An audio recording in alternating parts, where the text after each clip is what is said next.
The keynote will be presented by Head of Center for Health Resource System Policy, Ministry of Health Republic of Indonesia, Bapak Lupi Trilaksono, SFMM Apoteker. Ladies and gentlemen, let's put our hands together to Bapak Lupi Trilaksono.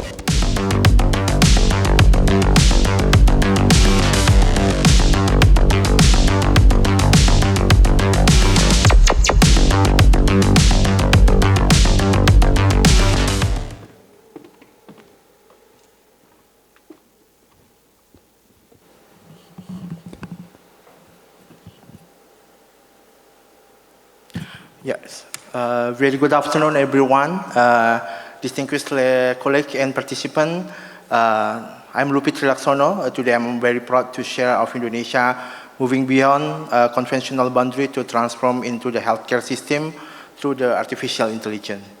I'm representing from the Health Policy Agency at the Ministry of Health, and our focus is clear to combine the macro level of the policy enhancement and into the micro level of the clinical precisions. And we are not just talking about the technology, but also for the sake of the modernization, and we are talking about the shaping and the healthier, more resilient nation by the year of 2026. Yeah, these are my outline that I will present today to give the clear roadmap of the discussion today. I have structured this presentation into the four core area, why the AI matters in healthcare, and then the AI in the healthcare policy cycle, and AI in the clinical decision. Also, the last is the synthesis and the future implication. Yeah, our health system faces a fundamental constraint. Healthcare needs are growing exponentially, but our human resources, both medical personnel and policy analysts, remain infinite. Furthermore, the pattern of the both infectious and the non-infectious disease, we call it the double burden of disease, have grown too complex to track the predict through the manual analysis alone. And also, we are sitting on the massive health data explosion from the electronic medical record to imaging and field report, and also but data without the analysis is the missed opportunity.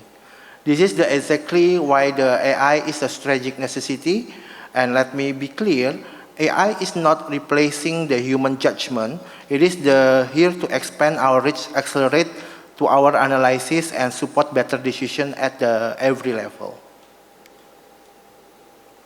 Yeah, this is the 5 stage of the health policy cycle and the role of the AI in it.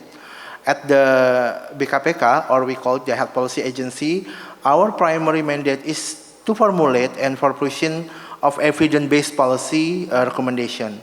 AI allows us to inject precision into all 5 stages of the policy cycle. Like in the first stages 1 and 2, the agenda setting and the formulation, we use machine learning to analyze real-time data on social media trend to flag emerging health threat before they escalate. Through the digital simulation, we can test the long-term impact of the regulation before it even in the written. And also in the stage 3 on adoption, to accelerate the legal framework review, natural language processing or the NLP, to automate the alignment and the harmonization of the draft law with the existing regulation. And the last stage is the 4 and 5, in implementation evaluations. On the ground, predictive analytic optimized logistics, such as vaccine cold chain based on the regional vulnerability, and also finally by the processing anonymizing national electronic medical record, we can rapidly evaluate the real-world clinical evidence in our policy.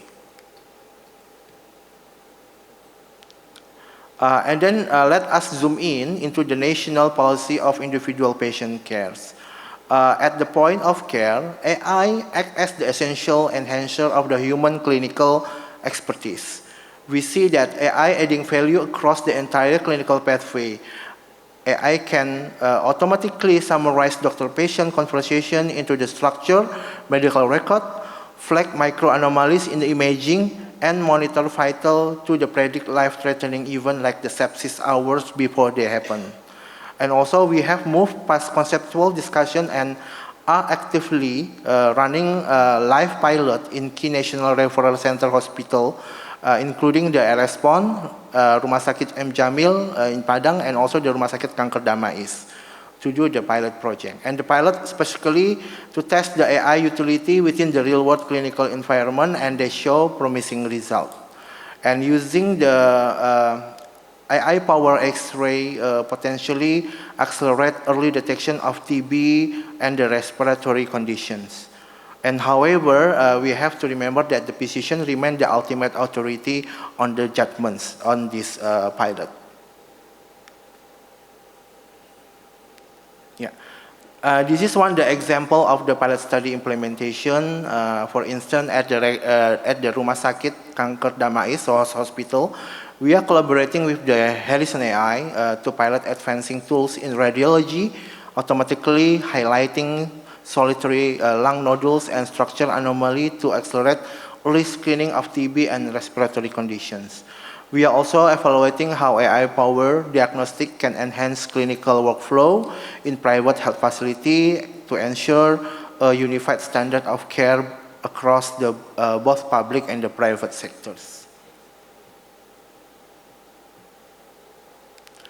To successfully to scale up this innovation, our strategy focus on two critical pillars. The first is the system of governance and the people and the ecosystems. First, we must establish rigorous data interoperability by enforcing the national health data standard. And then the second, we must formalize AI governance and ethical framework to safeguard patient privacy, clinical validation, and also the clear accountability. Technology is only as good as the people using it. And we are building human resource capacity, training both policymakers and clinicians to critically access and utilize AI output. And crucially, we are also fostering cross-sector collaboration, bringing government, healthcare provider, academia, technology companies into the single synchronized ecosystem in the healthcare. And I must emphasize that the use of the AI is very crucial right now in all the healthcare system, not only in Indonesia, but also around the globe. That's why we are, as one of the growing country,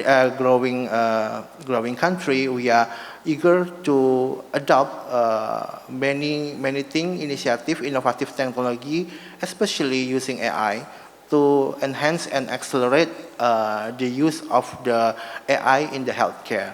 But like I mentioned before, that the physician, the doctors, the professional are the one who make the final judgment on that. We have to be careful on that because it's the matter of health, usually for the life. So we are thinking critically on this. But we need also how can we screening do the fastest and the judgment to give the doctor more insight about some of the diseases by using the technology, especially using the AI. Okay, thank you. This is my slide. I'm not spending much time on this because this is the rush hour for the lunch also. So thank you so much for your kind attention and happy to have a discussion on this. Thank you very much.